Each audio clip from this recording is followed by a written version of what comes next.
A body racked with head injuries, open sores, bone fractures, and broken needles in his arms, an apparent victim of terrible neglect and abuse. But this was no ordinary derelict. This was Howard Hughes. And he said, if you took one look at me, you could never represent me. How could this happen to the richest man in America?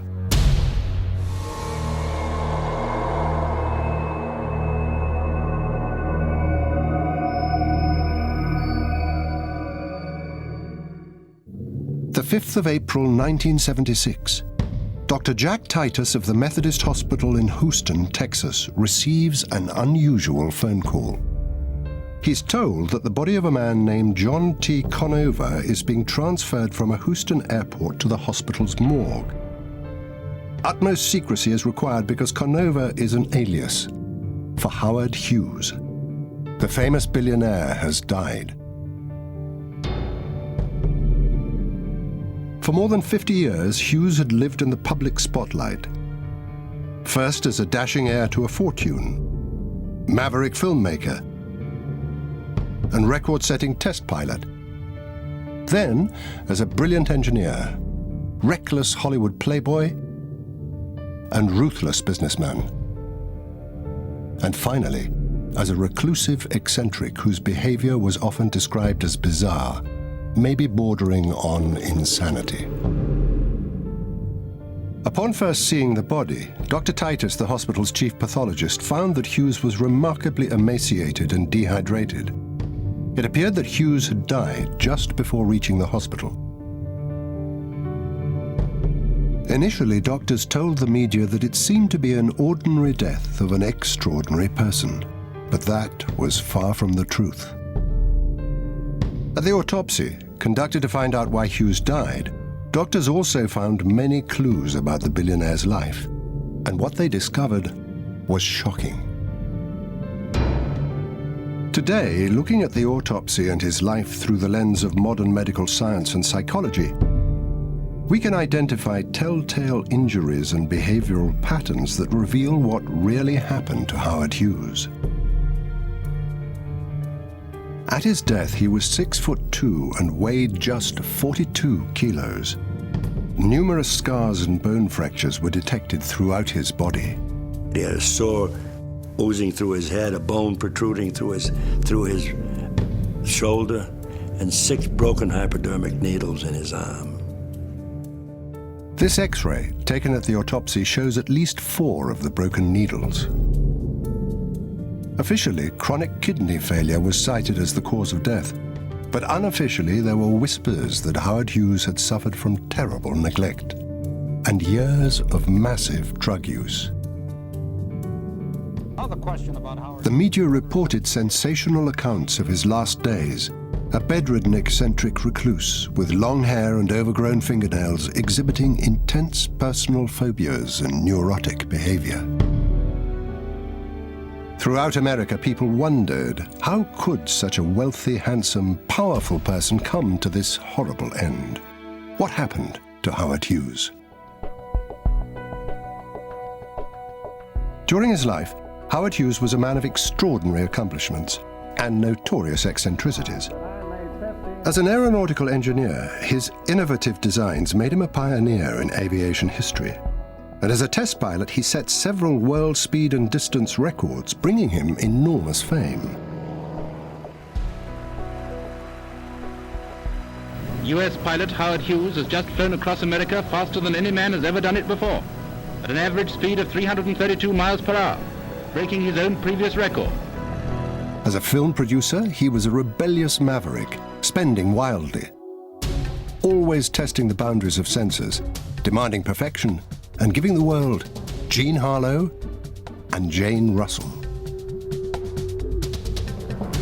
As an industrialist, he championed advancements in aerospace, satellite, and spy technology. And as a financier, he was the first of the great Las Vegas land grabbers. He was an intrinsic risk taker. It was one of the reasons he was such a successful filmmaker and businessman. But along the way, Hughes became notorious for another reason: strange behavior. stories of disappearing acts, bizarre rituals, and movie-watching marathons, sometimes lasting for months. Compulsive note-taking, making lists of instructions, repeated ad nauseum in obsessive detail. A man fixated on germs, yet refusing to change his clothes or bathe. A man with deep, intense secrets.